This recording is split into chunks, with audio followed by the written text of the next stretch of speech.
I want to talk to you about the struggle for intimacy or intimacy fears that we have in our relationships that keep us being able to be vulnerable and allowing people to see us for who we really are. Well, where does that struggle for intimacy come from? Well, in the beginning, when God created Adam and Eve, created man and woman, the Bible tells us in Genesis 2:25 that the man and his wife were both naked and they felt no shame. In other words, they didn't have any problem with intimacy.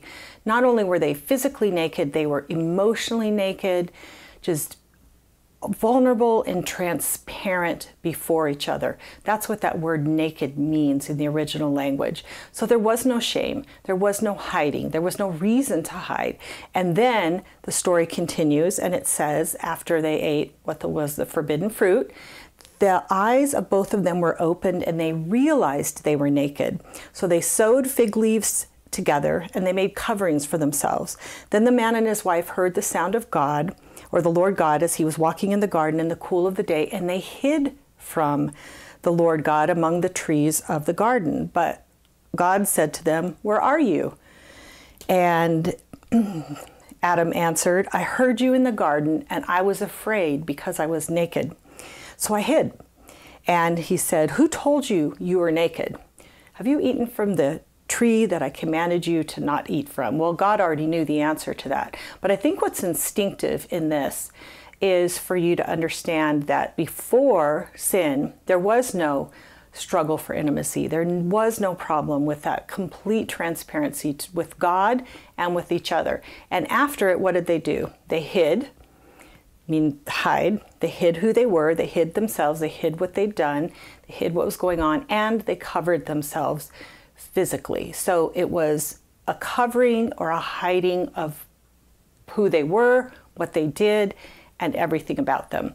So what are some of those intimacy fears that we have? Well, first of all, intimacy means to see into me.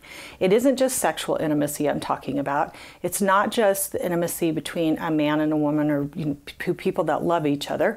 It is the intimacy that we share with anyone that we are close to. It could be a friend, it could be a parent, it could be a child-parent relationship. Just intimacy is basically talking about being real, transparent, and vulnerable, letting someone else see your pain, your hurts, your struggles, your weaknesses, and even the things about you that aren't so great.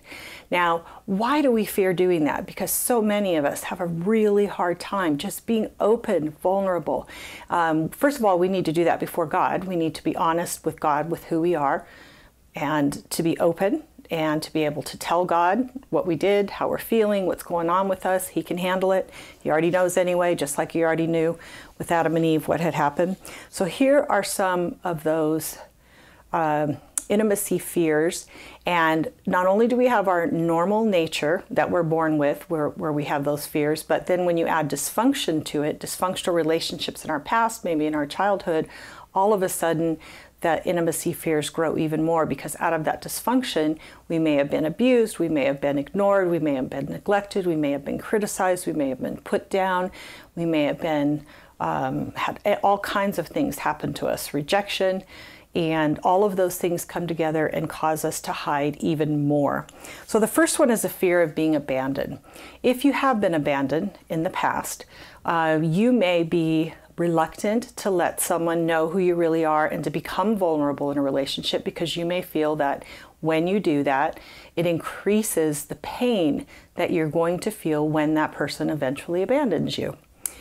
Next one is a fear of being known. You may fear that if you let the person see who you really are, let the person see your weaknesses, that you're going to be rejected.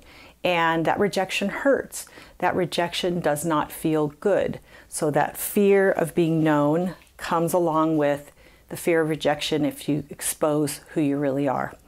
Fear of being taken advantage of. If you've allowed yourself to be vulnerable in the past and then somebody has hurt you, somebody has used that against you, or used it in a way that has just done damage to you, then you're going to be afraid to allow somebody to have more insight and more knowledge that that person could again turn around and hurt you, or hurt you like the other person hurt you.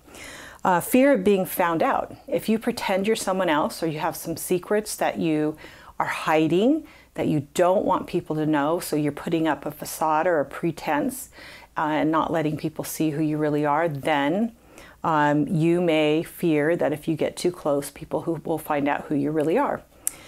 Fear of being rejected. Once you admit that you need somebody and you want somebody and you want that person in your life, then you're vulnerable, because if that person rejects you, you're going to feel pain and loss. And if you've been rejected and felt pain and loss in the past, maybe it feels better just to hide and to keep yourself away from other people so that you don't have to risk being rejected again.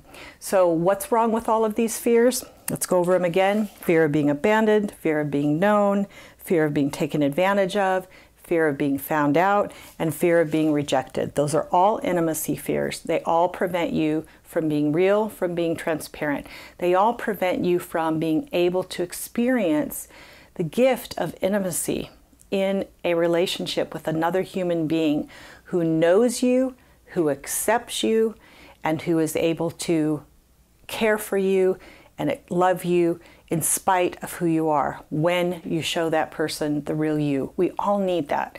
We all need to be accepted for who we really are, not for who we pretend to be, not for that superficial facade, but for our heart, for our soul, for what's really going on inside of us. So I hope that you'll figure out which of those fears is preventing you from being real and challenge that. When you have a fear, the best thing to do is to turn it over to God and say, God, this is my fear, but I'm going to trust you. I'm going to trust you that when I step out and I pick safe people to be vulnerable with, in incremental ways. You don't just run into work tomorrow and tell everybody in the office everything about your life. But as you build that trust in that relationship, to begin to show who you truly are so that you can experience the gift of intimacy with another human being who you were created to need and who was created to need you. We need relationship with God, and we need intimate, close, loving, supportive relationships with each other. So I hope that this has helped you and challenge you to look at the fears that you have, the fears of being intimate, so that you can take a step of faith and walk into more open, vulnerable, and transparent relationships. Thank you for watching this video on Change My Relationship.